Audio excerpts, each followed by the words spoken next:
อนนี้เว้าได้หลายขึ้นแล้วบ่ไก่สิเว้าได้แล้วพอบาบุญบ้านป่าจี้เข้าไปเรื่อยๆลืมเลยบาทนี่เว้าบ่ได้ซ้ำบาทนี่ อ่านบ่ฮู้เลย ฮะ บ่ฮู้เลย แล้วกัน แม่จะไปไส ไปให้ ไปให้ โดย เราไปยังไง คอยอยู่เฮือนไปเสียยา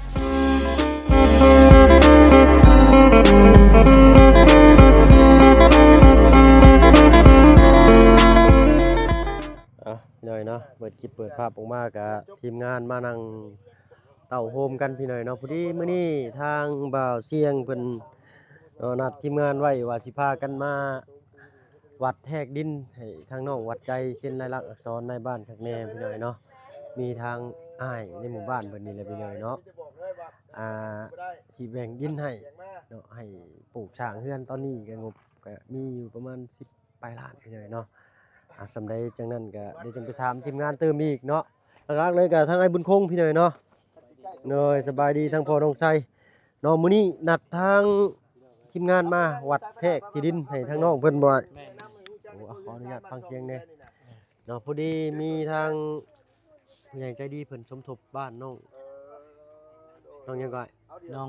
วัดใจ น้องวัดใจ โดย เนยเนาะแต่ทางบ่เพิ่งยังบ่มีดอกพี่หน่อยเนาะให้เข้ามาครั้งแรก บ่หลายเนาะแต่ก็3ล้านกับ700,000 3.7 ล้าน โดย โอ้หลายแล้วเติมแล้วพี่หน่อยเนาะพอได้เติมกัน แต่ ปล่อยช่างบ่นี่โอ้สบายดีได้เด้อ สบายดีเด้อบ่เพิ่ง เลยเลยโอ้บ่ได้พ่อกันจะโดนได้แล้วเวียกแล้วงานข่อยก็ไปเลยพี่หน่อยเนาะ นี่แหละก็บ่ได้เอาอ้ายเพิ่นมาเฮ็ดบ่ โดยทางบ่าวพึ่งบ่แม่น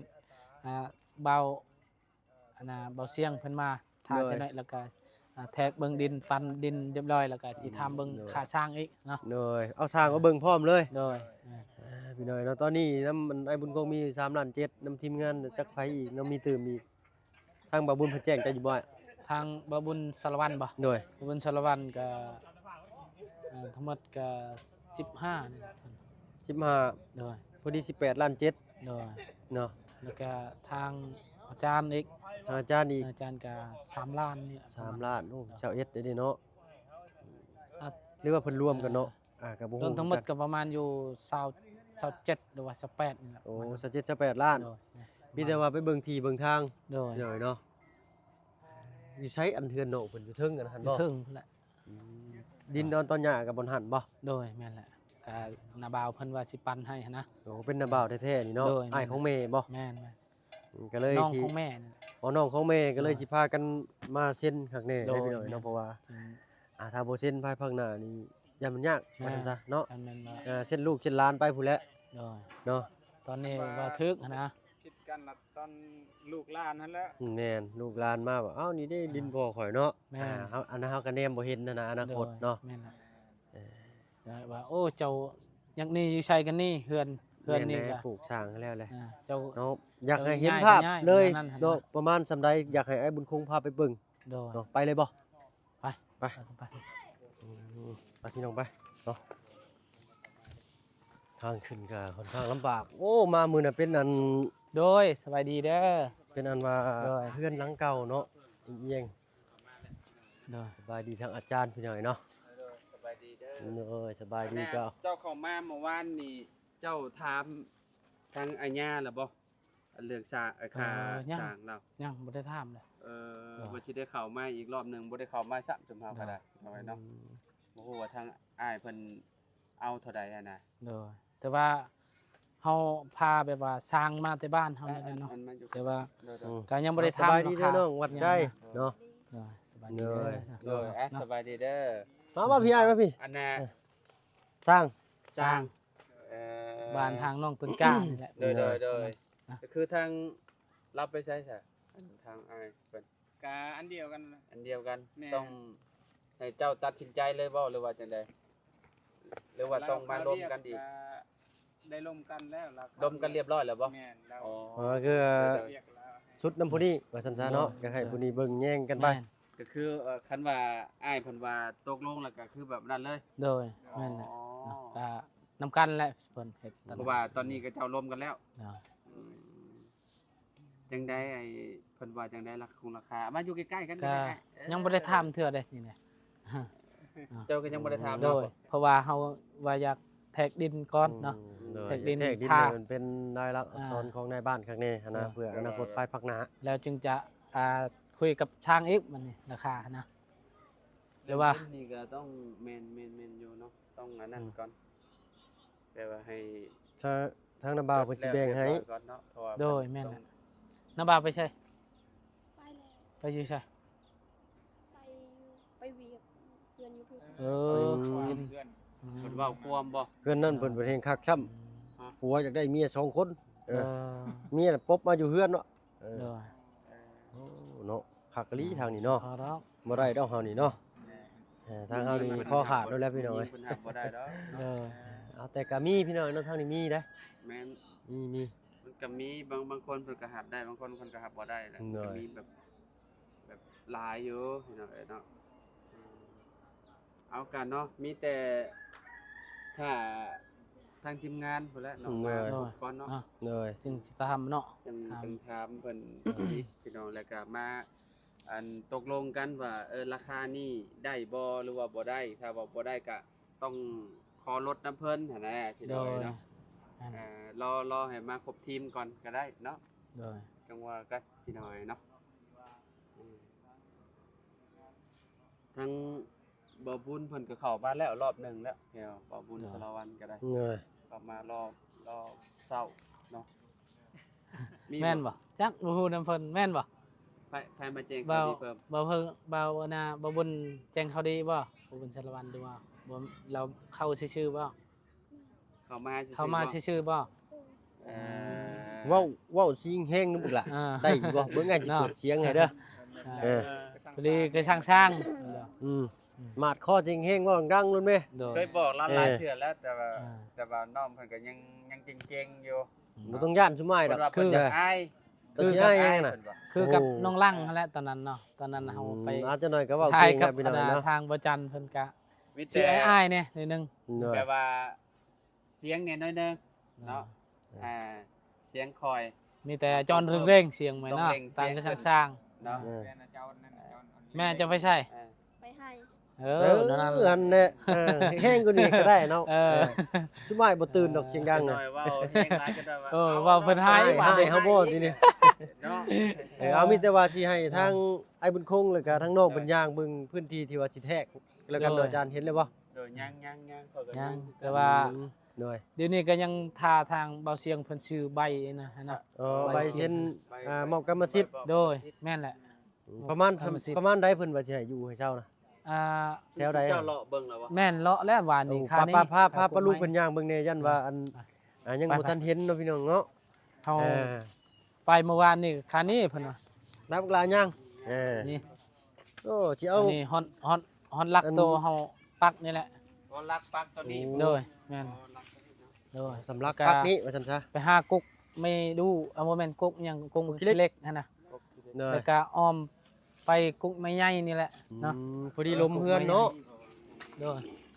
ค่านี้เพิ่นปั้นให้นะ แต่ว่าตอนนั้น หัก ก็ ลง แม่น เล ดิ ย เพิ่น มื้อน่ะมากับลุงจันโอ้ แม่ ยังตั้งอยู่ โดย พี่น้องเอ้ย รักตัวนี้ไป โดยแม่น โดย โดย ต้นใหญ่ตัวนี้บ่ แม่นครับ แล้วก็ ต้ ล น ง ใหญ่ ไปเราเลาะลงไปพุ่น เออไป อ๋อพอได้พูดเพื่อนเนาะ โดย สิบ่ได้เอารถมาดุดดอกว่าสต้นหมก กฐิน นอนอยู่แล้ว โดย นอนอยู่แล้วแบบ เนยหรือว่าสิปลุกบนเก่าเลยก็ให้เพิ่นซับเอามือละหน่อยบ่ พูดไปเรื่อยๆเนาะ เนย นี่บ่ ขากุ๊กไม้ใหญ่นี่แหละเนาะ ขาของไม่ใหญ่ โดย เนาะ โดยเรื่อง ตัว กัน นี้เนาะตัวนี้ ฮอดนี่แหละก็ได้อยู่เนาะตั้งเฮือนอีกเนาะ โอ้ได้แล้วสำนี้ ได้ ขานี่ อ่า ขา โอ้ นี้ สำนี้อันนี้บ่เฮือนมันน่ะบ่าวเพิ่น เอาปนี้หานี่ได้ละ นี่เนาะ โดยขากุ๊กไม้นี่ตัวนี้ พวกใหม่ อ๋อโอ้ยสบาย เป็นศพงูตัวนี้เนาะ มันมีหน้าบ้านคักแน่เลย แม นะ นสบายหลังกุ๊กหลังบางใหญ่ก็ได้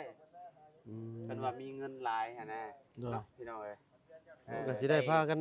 ปลูกอยู่ต้นมะกระถินปลูกจักซะนี่เนาะ เพราะว่า ไปดุดลงมาสิ ต้นอันนี้ก็ต้องเอาออกอยู่แล้วว่าเพิ่น แม่น นี่ต้นมะขินต้นนี้ เนย ต้องออกอยู่แล้ว เพ และ ราะว่าคัน ดุด ว่า เนาะ ป บ่ ลูกเลยเราก็ต้องพุดนี่พุดแล้วก็อันนี้ลงมาสะดินตัวนั้นลงมาพี่ โดยแม่นแหละกุ๊กอันนี้สิบ่ยากแล้วเนาะมันขึ้นเชิงถึงอยู่แล้ว ต้นนี้บ่ ต่ำหน่อยหนึงก็ได้แล้วล่ะ ได้อยู่เด้อ ก็มีแต่อันนั้นน้อยนึง มีแต่ฮอนลงมาแหละเท่านั้นแหละมาบ่อยากบักก็ได้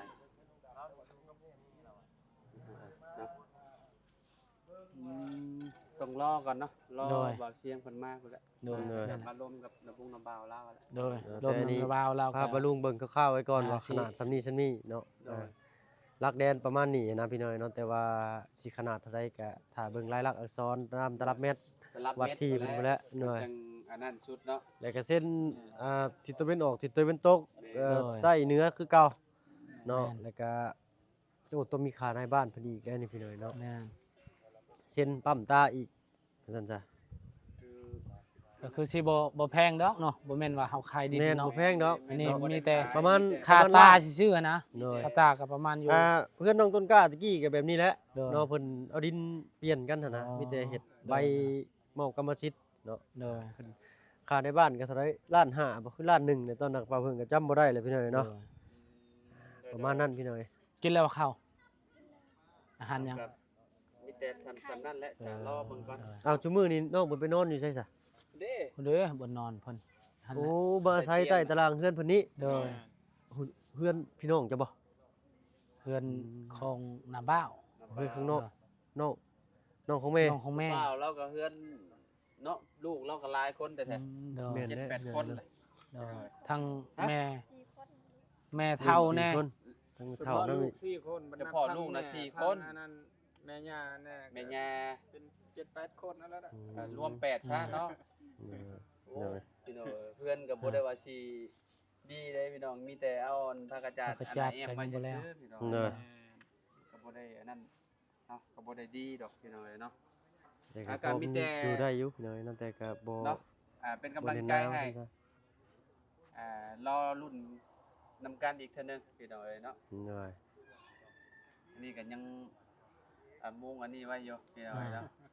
ยุงมุงปัดไปก่อนเอาบัดนี้ก็เอาอันนี้มาแอมพระกระจาดตัวเก่าแหละเนาะก็ได้อยู่ก่อนเพราะว่าคันว่าสิเฮ็ดเฮือนต้องได้ยุกตัวนี้ออกอีกแล้ว โดยแม่ เหนื่อย บ่ได้พังตอนนี้ยังบ่ได้พังพี่น้องเนาะต้องหาชาวบ้านยกออกไป อยู่หม่องอื่นก่อน ตัวนี้ ต้องเนาะ อันนี้ถ้าคันว่าแบบว่าคันมีคือผ้าอัดเนาะอาจารย์เอาผ้าอัดนี่ก็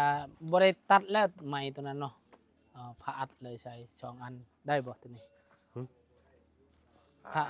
าอัดตัวนั้นเด้ผ้าแอมคือผ้ากระจาดอหย่างนี้นะ อืม พาตัว พากระจาดพาไม่เหี้ยนั่น แม่นคือแปลว่าเขาเจ้าขายอยู่ตลาดอหย่างนั้นนะ ชี้ แม่นอยู่ อ่า อันนั้นก็มีแบบโคง คักอยู่ อ นี่ ยู่ เนาะ บ้านบางแสนน่ะ โดย สิเอามาปูให้น้องเพิ่นอยู่นี่ก่อนบ่หรือได คือสิแม่นมันนี่นั่นแหละเนาะเพราะว่า โตต้องได้ยกออกก่อนแล้วเพราะว่า คันว่า มันบ่มีพื้นที่อันนั้นเด้ บ่คันไปยกเอาไปพูด ยกเอาไว้ลงไปพุ่นก็ได้ โดย เอาไว้ แม่นแหละเนาะ พุ่นก่อนก็ได้ บอกหมู่บ้านเนี่ยก็ต้องทั้งตัวนี้นะ แต่ว่าเฮาบ่ต้องฟังเฮาปักไว้นี่ก่อน 10 คนยกได้ได้นี่เนาะ โอ้โหดอก มันเฮาสิเฮ็ด อึ เฮือน บ แล้ว อึบ เฮา อึบ ก็ยกออกเลย เลยบ่แล้วกันว่าสิเฮ็ดแท้ๆกันว่างบ ประมาณพอเลยก็ย่อออกแล้ว ได้ นะ แล้วมีแต่ลงมือเลยแหละ เด้อเท่าไรแล้วงบตอนนี้อันทางอาจารย์ลาวทางทีมงานนำประ ข่ ชุ อ ม ยน่ะมีอยู่3ล้านสีของข่อยน่ะ 3ล้าน4บางบุญคงมีอยู่3ล้าน คงมีเท่าใด 3 7 3ล้าน7นะ โดยสบายดี 6ล้าน โดยสบายดีเด้อ ชา นะ ยังกันนี่ 7ล้าน2 นี่บ่ไปดีเด้อ อ่า โอ้ยสบายดี มาดีบักลา และบัดนี้แหละนำทางมาบุญอีกได้ซะเนาะ ปรึกษาเรื่องแบบว่าสมทบนี่แหละ เนาะ 23,000 ก็10 เพิ่นก็สิไปถามแล้ว 10เท่าใด14บ่ น้ำเบาเสียงเด้ นำมาเสียงอีก6 บ่เสียง10บ่เสียงเท่าไหร่ก็ 6ล้าน 6ล้านแม่นแหละ6ล้าน ได้บ่ประมาณอยู่30ฮอดบ่ ชาวปลายบ่ สบายเลย สบายเนาะ คร่าวๆพี่หน่อยเนาะ เกือบเนาะ ไล่แบบ บาท23,000ที่น้ำเบา สบายดีเด้อ 15บ่15ล้านบ่ มีอยู่3ล้านสีน้ำเบา โดย น้ำเฮายังบ่มีเด้อน้ำเฮาเด้อ น้ำเบาบุญคงมีเท่าใด 3ล้าน7 3ล้าน7เบาเสียงอีก6ล้าน 6ล้าน ตกอยู่ประมาณ20ปลายเกือบ30เลยล่ะ แม่นแหละประมาณ20ปลาย มาเพิ่งนี่มีจังล้าน ทางบ่เพิ่งบ่มีทางบ่เพิ่ง อะไร เนาะ เด้บ่มี ทางบ่บุญบ้านป่าเด้ ผมมีเจ้า ใช่บ่ โดย บ่มีคือกัน โอ้ยเนาะ คิดว่ามีแล้วเฮาสิกำลังดีใจเลยนี่เนาะ ให้น้องเพิ่นมีเพื่อนอยู่นั่นแหละ เลย อืม เจอยังล่ะ สุดใจ เว้าแห้ง ได้ โล อ ด ยู่ได้วันนี้คือ เออ ได้เลยเนาะ โอ้ยคันเว้าคอยบัดนี้ปุ๊บแล้วเฮาเฮ็ดบัด ไข่ ใครใครมันออกมาแต่ไส เอามาแต่ใกล้ เจ้าก็ได้ เรางงอยู่เลย ตะไรละเรือตะไรตะไรละ ไก่เนาะแล้วไก่มันออกมาแต่ไส โอ้ยเนาะเจ้าก็ได้เล่า อ้าว เราสิเว้าซื่อๆนี่ก็ยังยากแล้ว เนาะ กันเนาะ เจ้าถามเราขึ้นล่ะอ้ายไก่กับไข่ได้เกิดก่อนกันหน่อยสิถามเราเบิ่งหั่น ถามเบิ่งแล้ว ไก่ไก่ อันได้เกิดก่อนกันซะไก่กับไข่อันได้เกิดก่อนกันอ้ายคันเจ้าตอบได้น้องก็สามารถตอบได้ว่าสิ ไก่ แล้วกันว่านี่โอ้ยเนาะ ให้ทางอันซุมมุกเพื่อนเพิ่นอันลมกับนอกเพิ่นก่อน โดย จะได้ทีมงานเด้ เออสบายดี สบายดีจ้ะ สบายดี เบิ่งอัน ออกมา อยู่น้ำระบาวเนี่ยระบาวสิถามนี่ อืม เอา เอา พี่ให้ไม่ยืนให้ เอาเนาะหนึงอ่ะ เบิ่งโอ้ ลมมันแห้งรถเด้อไรเด้อ โดย ตั้งเร่งรถ ว้าวดังๆเด้อ โดย ซื้อวัดใจเนาะ โดย ปีนี้จักปีแล้ว ประมาณ12 ปี 12 ปี โดย ระบาว34เด้อ โดย เอิ้นได้เพิ่นชาย เงินลุงก็ได้ โดย เนาะ อืม เท่า เฮ็ แล้ว ดบาทนี่บ่มีคนบ้านเราเลยเราย่านบาทนี่ เอากะ เอาละติดกันแล้วบัดนี้ หาทั้งน้องวัดใจเนาะ มาข้างนี้ก็ได้ล่ะเพื่อ เพราะว่า บอกน้อง มา เพิ่นว่าก็ได้ ก่อนหน้า ผู้หนึงก็ได้โอเค คือแบบว่าเว้าลาวบ่ได้เลยเนาะเพิ่นเว้าบ่ได้เลยเนาะ ใกล้ได้ใกล้สิเว้าได้แล้วบาดนี้เนาะ ตอนนี้เว้าได้หลายขึ้นแล้วเปล่า ใกล้สิเว้าได้แล้วพอบาบุญบ้านป่าจี้เข้าไปเรื่อยๆลืมเลยบาดนี่เว้าบ่ได้ซ้ำบาด ไข่ นี่ หมู หันบ่ฮู้เลย ฮะ บ่ฮู้เลย แล้วกัน แม่จะไปไส ไปให้ ไปให้ โดย เราไปยังไง ไปอยู่เฮือนไปเสียหญ้าเลย อืม เราไปกับไผ ไปคนนึง ไปผู้หนึงเนาะ โดย จักมุ่งเรามาค่ำบ่ คำแม่เรามาคำตลอด อืม ประมาณ5 โมง 6 โมงเนาะ 5โมง6โมง 3 โมงมื้อ ข้างนอกนี่ โดย ชื่อว่าจังได๋นี่ชื่อดำน้องดำเนาะอันนี้เด้ สีขาวบ่เจ้า คือฉัน สีจันทร์เนาะ นี่ชื่อจันทร์ ก็หยอกเด้อพี่น้องเด้อเนาะขอโทษขออภัยได้ เพ ไม่ ราะ ได้ ว่า หลาย เขาหากนมาเด้เฮาบ่ฮู้เลยพี่น้องเนาะ ทางนี้ทางบ่อไร่ฮู้อยู่พี่น้องเอ้ย เจ้าเคยเข้ามาแล้วบ่ เข้ามาเทื่อนึง บ่ไล่เข้ามาเท่านั้น ไปเห็นเราจอบดูอยู่บ่อะไร ฮะ สบายดี สบายดีเด้อ สบายดี เนาะอันให้เห็นเทือนจะล่ม มาบ่าว ระเบาเบาเบาเบานี่บ่เบาคงบ่ บ่แม่น คนใดเห็นจะล่ม ฮะ มาบ่าวคอย ระเบาเจ้า โดย เราเห็นได้ไหน เฮ็ดวาด บ่เราเอายัง ดงดบดงดบดงตา เพิ่นบ่เข้าใจ มันล่มเองบ่หรือว่าเพิ่น มันลงไปยาว่า อ๋อก็ไม้น้องเพิ่นน่ะ มันก็เลย คืออันเฮ็ดให้นันนาบ่าวเพิ่นเฮ็ดแต่ตัวนี้นันนาบ่าวเฮ็ดนะเขาไม้ข้างนอกเพิ่นน่ะ ตัวนี้เทือนอันนี้เนาะ เราว่าตัวนี้ระเบาเนาะ เออ บ่าวเห็นไผ ไม่อยู่เทิงคือใหญ่แท้มันบ่ลงหัวบ่น่ะ ตั้งเก้าฮะ เพื่อนจิงเซ่เจ้าไหน ฮะ พวกนี้ ผู้นี้บ่เห็นลม เอ้ารับผิดชอบโลดเจ้าบาดนี้บ่าวบุญยง จะอยู่เพื่อนเราบ่จะอยู่เพื่อนเราล่มบ่ เคยอยู่เฮือนนะบ่ เนาะ เอาตอนล่มพัดน่ะเจ้าอยู่ใช่ล่ะ อยู่ตลาดนี่ เห็นบ่ตอนมันล่มลงน่ะ บ่เฮ็ด เอ้า จะบ่เฮ็ด บ้าวนะบ้าวนี่บ่อยู่นะ อืม เอ้าบาดนี้รับผิดชอบโลดบ่าวบุญคงผู้เดียวเจ้าเด้อเออเรียกกันพี่น้อยเนาะฮู้แล้วบาดนี้ฮู้แล้วบาดนี้ฮู้แล้วโจรผู้ร้าย เอ้าตอนมันล่มน่ะเครื่องของเราอยู่ในนี่บ่ แม่นเครื่องครองเราอยู่นี่มันก็เฮากำลังสิเฮ็ดกระตุบตัวนั้นแหละเห็นมันเชลายเนาะ เหนื่อย แล้วก็ทางน้องเนี่ยทางน้องหัวใจเนี่ยแล้วก็พอดี แม่นอยู่ อารมณ์พัดมาเดียว ลมแห้งอีหลีเบิ่งเครื่องกล้องอยู่เฮือนนนล่างก็ปิ้วหมดแล้ว บ่จังมือแล้วอันนี้มันล่ม ดุนแล้วประมาณอยู่ โอ้อาทิตย์ปลายเลยเด้อ ทิศนึงแล้วเนาะ เหนื่อย แม่นบ่เฮาอยู่บ้านบ่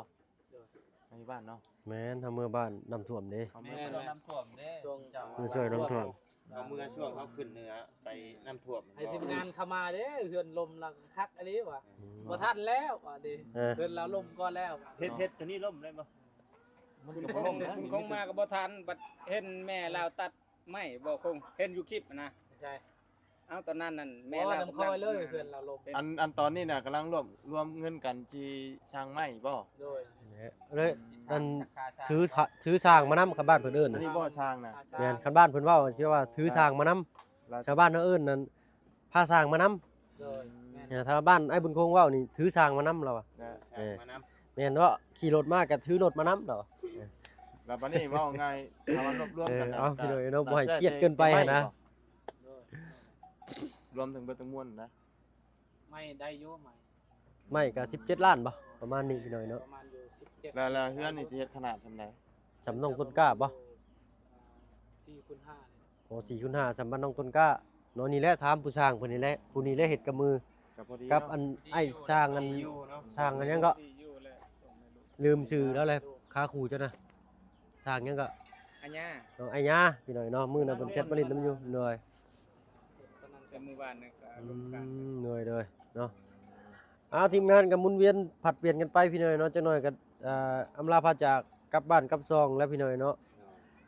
กลับแล้วจังหน่อยนี่ กับประมาณนี้พี่น้อยเนาะทางบ่เพิ่งก็สิขอตัวลำลาก่อนเนาะก็ให้ทางทีมงานหมู่ครูโอลมโอ้ยอยากแล้วเนาะเว้าจิล้มบอกแค่วองพุ่นโพดนี่นะเออเว้าอีก ยั จ้ะ งไม่ใช่บ่อย่าบอก ยังสั่งอยู่มาจากอันยุโรปเบิ่งนะ แม่วันนึง ว่าเครียดแล้วเนาะเอาสำหรับคลิปนี้ไปก่อนเด้อบายดีเด้อเนาะสบายดีเนาะ เอ้ยเนาะ มาละอันเอาระเบิดมาจับดีเด้มันแตกได้หั่นมันบ่แตกน้อยเนาะ เบิดในทีมงาน หยอกน้องเพิ่นพี่น้อยเนาะ เขียวเหี้ยไปเลย เป็นย้อนข่อยเว้าจริงๆแล้วพี่น้อยเนาะแค่ก็จังเฮียปากดีดิ มันเปรี้ยวโพดเลยเอาพี่น้อยเนาะสำหรับคลิปนี้ถ้ามาเบิ่งก็สิขอตัวลำลาก่อนก็ถือว่ามาทำความรู้จักกับน้องวัดใจว่าซั่นซะพี่น้อยเนาะพอดีทางทีมงานมารอถ่าสิพากัน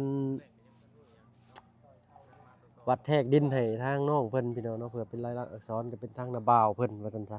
เนาะรายละเอียดเพิ่มเติมกันน่ะสิอยู่ทางช่องหมู่อะไรพี่น้อยเนาะเพราะว่าทางเพิ่นเขามาถ่ายอยู่ทางมาเพิ่นคลิปแรกพี่น้อยเนาะสำหรับคลิปนี้ถ้ามาเพิ่นขอตัวลำลาแล้วพี่น้อยเนาะอยู่ดีมีแรงเบิดสุขสุขคนไปแล้วพี่น้องสบายดีจ้ะ